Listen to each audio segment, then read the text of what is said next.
5 de la tarde, 33 minutos. ¿Querés descansar mejor? Proveedor Hogar, a través de los amigos de Milesi Hogar, te trae toda la línea de Canon completa para que tengas un descanso diferente. El mejor precio, el mejor colchón. Escribinos al WhatsApp 11 44 15 25 40. 11 44 15 25 40. ¿Querés descansar mejor? Proveedor Hogar, a través de los amigos de Milesi Hogar. Toda la línea de Canon, el mejor precio, el mejor colchón. Bueno, seguimos haciendo que vuelvan las ideas hasta las 6 de la tarde y como les anticipamos está con nosotros ya Ulises Gorini, periodista, escritor, abogado, director del periódico Acción y autor de algo que hablé muchas veces con Eve de Bonafini, para la propia Eve y para las madres, diría la más compleja y en el mejor de los sentidos, narración sobre la historia de las madres, sobre todo esos dos tomos que implicaba la rebelión de las madres y después la otra lucha con el comienzo de la democracia y qué significaba eso para las madres, y leyendo a través de esa historia o de esas crónicas, leyendo por supuesto el contexto político de la Argentina. Ahora está presentando Ulises Gorini, Eve, la biografía de Editorial Marea, y por supuesto nos provoca mucha ansiedad poder leerlo por todo lo que ha significado la mirada de Ulises Gorini sobre la historia de las madres. Ulises, ¿cómo anda? Muy bien, muchas gracias. Bienvenido. Por invitarme, gracias. Gracias por estar acá. Gracias a ustedes. ¿Esto salió? ¿Desde cuándo está en librerías? En estos días se está distribuyendo, recién ahora, a mediados de octubre empezó la distribución, todavía no terminó, está en algunas librerías, está apareciendo ahora. Muy bien. Sí. Vos ya habías escrito Los Caminos de la Vida respecto de Eve con otra editorial. ¿Qué significa esta biografía de Eve? ¿Qué miraste? ¿Qué quisiste contar? Más allá de lo obvio que es la propia biografía de Eve, que tiene algunas imágenes, repasamos con Luispa, muy interesantes de Eve chiquita con su familia. Bueno, tiene fotos realmente emblemáticas. Bueno, mira, cuando se habla de biografía, en realidad se refiere a muchas cosas distintas. Por ejemplo, a veces se identifica biografía con memorias, con ficción, autoficción, con una novela histórica, o con testimonios, con relatos o conversaciones con una persona sobre su vida. En realidad esto está dentro del género biográfico, pero es en sentido estricto una biografía histórica, es decir, trata de seguir un protocolo científico de la investigación de una personalidad. Es decir, esto no es una memoria de Eve, no es un testimonio sobre Eve, no es una conversación sobre la vida de Eve, es una biografía en sentido histórico. Muchas veces los historiadores rechazaron a la biografía como un género histórico. ¿Por qué? Bueno, porque cómo conocer la subjetividad, cómo penetrar en el pensamiento más íntimo de una persona. Bueno, durante muchos siglos, digamos así, no había instrumentos para trabajar en ese aspecto.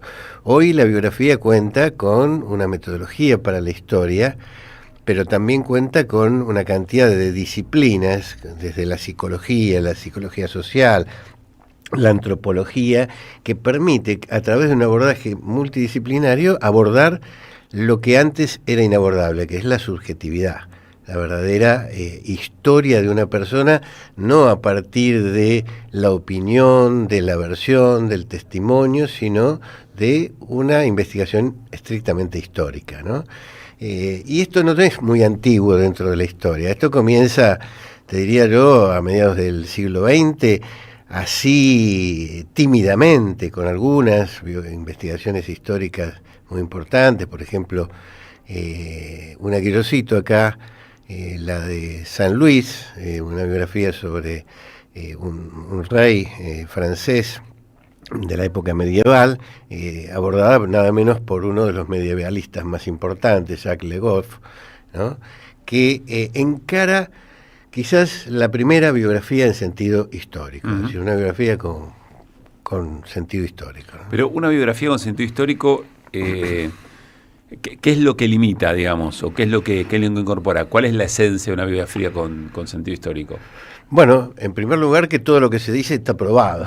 Bien. No son opiniones, ¿no es cierto? Es decir, uno trata de seguir un protocolo de carácter científico, con instrumental científico. Por ejemplo, yo no puedo saber lo que vos y Luispa están pensando ahora y decirlo, pero sí puedo establecer una serie de indicios que revelan el pensamiento, por ejemplo, de Hebe, ¿no es cierto?, la subjetividad de Hebe, el proceso de evolución, porque justamente en el caso de Hebe, el tema de la subjetividad es una de las cosas más misteriosas, porque el cambio que se produce en la personalidad de Hebe a lo largo de su vida es impresionante, ¿no? Es decir, pasa... Algunos dicen de un polo al otro, viene de las antípodas, ¿no? De una mujer que exclusivamente se dedica a la familia, al avance de su familia, al progreso de su familia y que rechaza terminantemente la política, así como lo digo, terminantemente la política, pasa a ser o sea, Hebe era, opuesto, Hebe era lo que hoy describiríamos como una persona antipolítica. En parte sí, ¿no? En parte sí. Por lo menos era indiferente a la política, ¿no? Como sabemos, es una actitud política, Sí, la claro. indiferencia, ¿no es cierto? Pero ella cuenta muchas veces, ella se afilia al radicalismo. ¿Por qué? Porque la lleva el padre de la mano, ni bien cumple la mayoría de edad, y el padre era radical y lo sigue. Vos decís, bueno, entonces hacía política. Sí, sí, todos hacemos política, y ella lo hacía siguiendo lineamientos patriarcales, de una subjetividad justamente subordinada al patriarcado totalmente. Y un día ve pasar el 17 de octubre, ¿no? Ve desde Ensenada, del otro lado del canal, ve las movilizaciones obreras, los camiones que llevan a obreros. Son las vísperas del 17 de octubre y ella dice son los negros que van a reclamar por este sinvergüenza que era Perón. Entonces, tiene definiciones políticas, pero en realidad le es bastante indiferente. Y algunas cosas que hace en función política, las hace muchas veces de la mano de su padre, siguiendo lineamientos de ese carácter, ¿no? Ulises, vos la trataste mucho a Hebe, la conociste y la trataste Sí. mucho. ¿Pudiste charlar ese aspecto con ella, esa transformación que vos estabas mencionando? Sí. Ella, mirá, una de las características de Hebe es que era muy autorreflexiva, ¿no? Muchas veces cuando digo esto, como los que la conocen con su carácter intempestivo, a veces virulento, beligerante, ¿no? Bueno, y es reflexiva de verdad o la estás adornando. No, era muy autorreflexiva. Ella pensó mucho sobre sí misma y cómo había sido, y sabe, y fue muy consciente, fue muy consciente de su cambio, ¿no?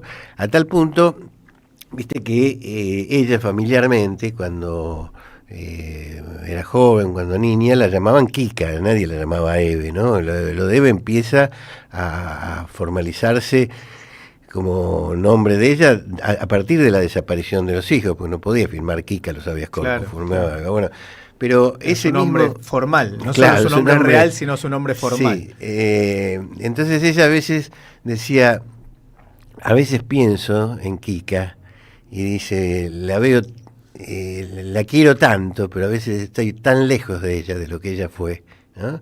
Incluso hablaba así, como en tercera persona, Kika, ¿no? Esa chica del dique. Entonces ella es muy consciente de eso. A su vez hay una tensión muy dramática, muy interna de Hebe, que claro, a veces no se revelaba como tal públicamente, pero muchas veces me lo ha dicho a mí, lo ha dicho muchas otras personas. Dice, yo nunca quise ser Hebe, fui Hebe obligada. Eso a mí me impactaba de un modo muy singular, porque vos decís, no sé, vos te imaginás bueno, cualquiera de nosotros que ve lo que significó Hebe, lo que significa Hebe como figura política, como emblema político, y vos te dice, no, yo no quise ser eso. Imagínate San Martín diciendo, yo no quise ser San Martín. Claro, decís, pero claro. ¿cómo qué pasa? Y hay una tensión interna. Ella decía, junto con eso, nunca fui más feliz en mi vida que cuando fui Kika. ¿Quién supera ese drama de la desaparición de los hijos? Claro. ¿No? Es decir, Hebe es Kika y no es Kika. Hebe es Hebe y no es Hebe, sigue siendo Kika en parte. Es una contradicción. Bueno, si querés, volviendo al género de la historia, ¿cómo se investiga esa subjetividad sin los avances de la psicología en el siglo XX, de la psicología social, de la antropología? Ahí es cuando uno dice, esto no es una conversación con Eve sobre su vida, esto no es lo que dicen otros sobre Eve y una compilación de opiniones o incluso algunos documentos. Es una investigación que trata de verificar históricamente la vida de Eve, ¿no? Pero vos cuando hiciste La Rebelión de las Madres y La Otra Lucha, también trabajaste de una manera parecida. Si hay una enorme cantidad de material Por supuesto, por supuesto. Vos sabés que historiográfico, por decirlo de alguna manera, que lo que va haciendo es consolidando o no miradas que quizá tenemos desde otros indicadores sobre la historia de las madres. Exacto, pero no es una investigación sobre la vida de Eve, sino sobre un movimiento social, Madres de Plaza de Mayo, que siguió un protocolo de investigación histórica. Yo lo empiezo incluso eso en el Instituto de Investigaciones de la Facultad de Sociología, después me alejo de ahí por razones académicas y políticas, porque yo empezaba en el año 87, todavía había muchos resabios dictatoriales y veo que no hay margen para trabajar ahí la historia de las madres, me voy. Pero empieza como una investigación de carácter académico, de carácter histórico. Y hablando con amigos en ese entonces, ¿qué era lo que proliferaba mucho en esa época, ¿no? En el año 85, 86, 87? Muchos testimonios de vida, muchas historias de vida de las madres. La propia Eve había publicado en el año 85 una historia de vida que la redacta Matilde Sánchez, una periodista, en ese entonces muy poco conocida, después se iba a transformar en novelista, en periodista muy importante, y hace una memoria de vida de Eve. Bueno, eso no es una biografía, es una memoria, ¿no? Claro. Nosotros dijimos, no, mirá, lo que hace falta es investigar históricamente qué fue el movimiento Madres de Plaza de Mayo, porque había como una obviedad, una naturalización. Eran las madres, ¿cómo no iban a salir a pelear por sus hijos? Bueno, eso que acabo de decir es una mentira. La mayor parte de las madres de desaparecidos no salió a pelear. Esto es una cosa a la que tenemos que enfrentar. La mayor cantidad de familiares no se transformó en Madres de Plaza de Mayo, ni siquiera en otro tipo de asociación similar. Es una minoría de los familiares la que salió a buscar de ese modo a sus hijos, políticamente, ¿no? Entonces, la explicación del movimiento Madres de Plaza de Mayo no está meramente en la maternidad. Muchas veces las formas y las prácticas y representaciones en torno a la maternidad funcionaron como un corset para impedir la lucha. Por ser madres, algunas no salieron a luchar. Por algunas representaciones de la maternidad, que dicen que la madre es la que está dentro de la casa y hasta la puerta de la casa, claro, no la que se instala en la Plaza de Mayo. Esa, decía Padilla, un cura, capellán castrense de las Fuerzas Armadas en la época de la dictadura, distorsionan lo que es una madre. Yo no me imagino a la Virgen María gritando y vociferando en la Plaza de Mayo por Jesús. Eso decía un cura. Eso es una representación de la maternidad. Una representación que puso un límite a muchas mujeres para salir a pelear. Ulises, ¿con qué te encontraste, con este rigor con el que hiciste la investigación y todo lo que nos explicaste, con qué te encontraste que desafió un poco tu propia mirada sobre Eve? Lo que pasa es que vos ya la conocías un montón por haber hecho todo el trabajo que recién mencionamos de las madres, digamos, ¿no? Pero, ¿qué encontraste, insisto, como parte de esa investigación, algo que te haya desafiado a vos mismo respecto a una manera que vos creías que era la historia de Eve o Eve en sí misma tomando determinadas decisiones? Mira, Eve es una personalidad inmensa, fue una persona inmensa con muchas facetas, ¿no? Creo que lo que más me impresionó y que no había descubierto cuando investigué la historia de las madres, porque aquí justamente me aboqué sobre todo a ella en esta biografía, lo que más me impresionó fue esa tensión interna entre Kika y Eve, ¿no? Uh-huh. Esa cosa que no se resolvió nunca en Eve misma, que vos no la podías llegar a no imaginarlo nunca cuando la veías gritando en la Plaza de Mayo, ese momento de autonegación. Yo no quise ser Eve, yo fui Eve obligada. O otros momentos cuando ella revela y te dice, me ven fuerte, me ven valiente, yo hago de Eve. Es decir, ella asume un rol histórico. incluso a pesar de características de ella. Eso fue muy fuerte para mí verlo. Creo que lo han visto mucha gente, pero eso mismo yo lo tuve que trabajar desde otro punto de vista, ¿es cierto? No quedarme con la versión de Eve misma, justamente poner en cuestión esto, ¿no? ¿Y cómo hiciste eso? Bueno, lo ves desde muchos puntos de vista. Por ejemplo, hay algo en el pasado mismo, es decir, hay rupturas y continuidades en la personalidad de Eve, ¿no? Yo recuerdo un informe de inteligencia que tuve la posibilidad de desclasificar los archivos de la ex Secretaría de Inteligencia del Estado sobre Eve, ¿no? Ahí había una nota que era muy llamativa, que creo que es incluso o a fines de la dictadura o a principios, no está claro, ¿no? A Eve la siguieron hasta pasados los 2000, ¿no? Los servicios de inteligencia nunca dejaron de seguir. Nunca, por ley de seguridad y mediante que prohibía la inteligencia interna, la siguieron investigando como a tantos otros dirigentes políticos y sociales. Ahí decía, bueno, el informante, que parece ser femenino por algunas cosas del lenguaje, dice, si uno se acerca a la Plaza de Mayo, se da cuenta que Eve no es físicamente tan grande, ni más alta que las demás. Sin embargo, su presencia se impone inmediatamente, ¿no? Es decir, ve algo, distingue algo en la personalidad de ella, que no tiene que ver... a mí me pasaba, yo la veía grandota, y no era ni tan grandota ni tan alta, pero su presencia física era muy potente. Algo, 50 años antes de eso, una amiga de ella, en el dique, cuando era Kika, cuando apenas tenía 15 años, esa amiga era la hija de la familia más rica del dique, de los dueños de una fábrica en el dique, donde trabajaba el padre como obrero, ¿no? El padre de Eve. Eve entra a la fiesta de cumpleaños de 15 de su amiga Keka, que era la familia rica del barrio, vestida muy humildemente, en contraste con toda esa sociedad a la que ella entraba porque era amiga de Keka nada más, con un vestidito muy humilde. Y Keka le dice, no sé qué pasa con vos, porque vos venís así, vestidita así, pero ni bien entrás, a vos te miran todos, a vos te... ¿no? Es decir, estaba en Kika esa aptitud física, no sé cómo llegué a esto y por qué llegué a esto, pero digo, vos ahí comprobás, chequeando distintos testimonios, los archivos de la CIDE, lo que dicen, vas encontrando concordancias, indicios. Bueno, lo que sigue es una investigación de carácter histórico, ¿no? Iba a preguntarte, Ulises, tiene que ver con parte de lo que nos contabas, pero desde ya Eve no estaba sola, no estuvo nunca sola mientras fue Eve, ya Eve, ¿no? ¿Pero ella se sentía sola?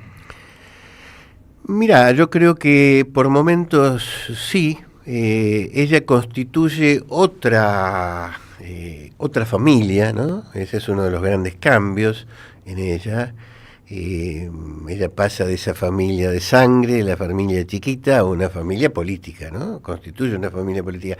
En tanto constituye una familia política y tiene hijos de las madres de Plaza de Mayo, hijos políticos, militancia, evidentemente ella se siente muy acompañada. Incluso en momentos muy dramáticos, qué sé yo, en el largo desierto del Menemato, donde el aislamiento de las madres no fue el mismo que en la dictadura, pero estuvo por momentos muy cercanos a ese aislamiento. Es decir, hay soledades políticas también, pero también ella construye un colectivo muy potente que la va a rodear. Pero hay muchos momentos de soledad. Hay muchos momentos en que ella vuelve a sus hijos de sangre y no los tiene, ¿no?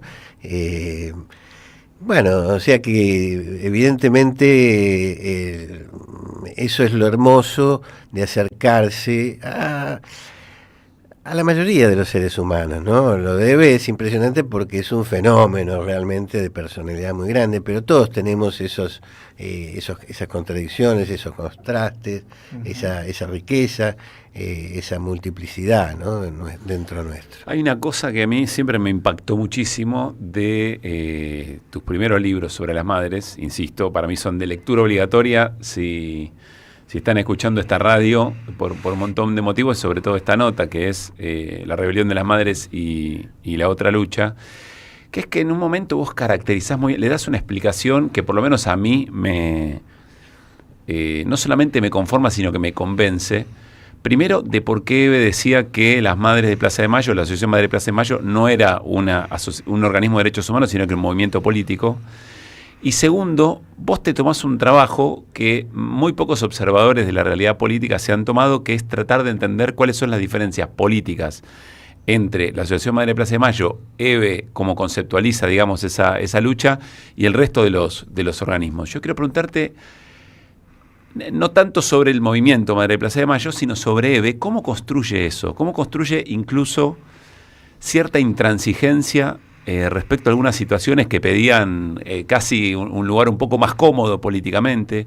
¿Cómo construye Eve esa capacidad de llamar a una presidenta como Cristina Fernández de Kirchner, con la que tiene muchísima confianza, y decirle de todo, y ser muy crítica, y cómo va construyendo su autoridad para tomar una catedral, eventualmente, o para ir a una reunión en Naciones Unidas y decir de todo al dirigente político internacional que tiene enfrente? ¿Eso cómo lo construye Eve? Me imagino que tiene una explicación que va más allá de la pérdida. Sí, bueno, es una construcción muy compleja que tiene muchas fuentes, ¿no? Ella va a decir y nos va a entregar una clave de eso, que es cuando dice: a nosotras nos parieron nuestros hijos. En realidad, esa frase se acuña en una conversación que ella tiene con la que era la secretaria del movimiento Madres de Plaza de Mayo en ese momento, que era María del Rosario Carballeda de Cerruti, que todavía, por suerte, está viva, y empiezan a reflexionar sobre cómo fueron cambiando y por qué fueron cambiando, de ser esa ama de casa, de espaldas a la política, a estos personajes sumamente políticos, sumamente críticos, ¿no? Y entonces las dos simultáneamente dicen: bueno, es que yo pensaba mucho en qué pensaría mi hijo en determinada situación. Y esta fue una constante. Esta conversación de Rosario con Eve es a mediados del 83, ¿no? A mediados del 83, ya en la plena decadencia de la dictadura. Pero esta actitud de remitirse a cómo pensaban los hijos para pensar su situación y su presente, empieza en Eve y en muchas madres mucho antes. Eve va en el año 77, fines del 77, a la embajada norteamericana a reclamar por la desaparición de Azucena Villaflor de Vincenti, y está llena de dudas. Dice: ¿estos nos van a ayudar o nos van a cagar? ¿Estos son aliados o son enemigos? Dice: ¿qué pensaban mis hijos sobre los norteamericanos? Y esto en Eve es permanente, ¿no? Y no solamente en ella. Hay, les digo, una variable, porque sería interminable explicar todas, pero ahí hay una relación en la que ella dice: esta remisión permanente, nuestros hijos nos parieron. No lo dice solo por la búsqueda, porque la búsqueda no solo fue física, sino intelectual y política. Claro. Buscaron al hijo en su pensamiento y tenían que rememorar qué les habían dicho cuando ellas no pensaban como sus hijos. Pero era una forma de orientar, y entonces ese lazo permanente que mantienen en la memoria y en la subjetividad la llevan a esta frase extraordinaria: somos las únicas madres paridas por nuestros propios Es hijos. increíble porque una enorme cantidad de dirigentes, de vuelta, no todos, y también dirigentes y militantes, frente a determinadas situaciones dicen: ¿qué haría Eve en este caso? ¿O qué harían las madres? ¿Qué pensarían madres sobre esta escena? Esos digamos, son los ¿no? hijos paridos por Eve, los hijos políticos. Claro, ¿no? claro. Estamos cerrando la charla con Ulises Gorini, 2 minutos nos quedan. Quiero mostrarles el trabajo, creo que no lo hice antes, equivocadamente.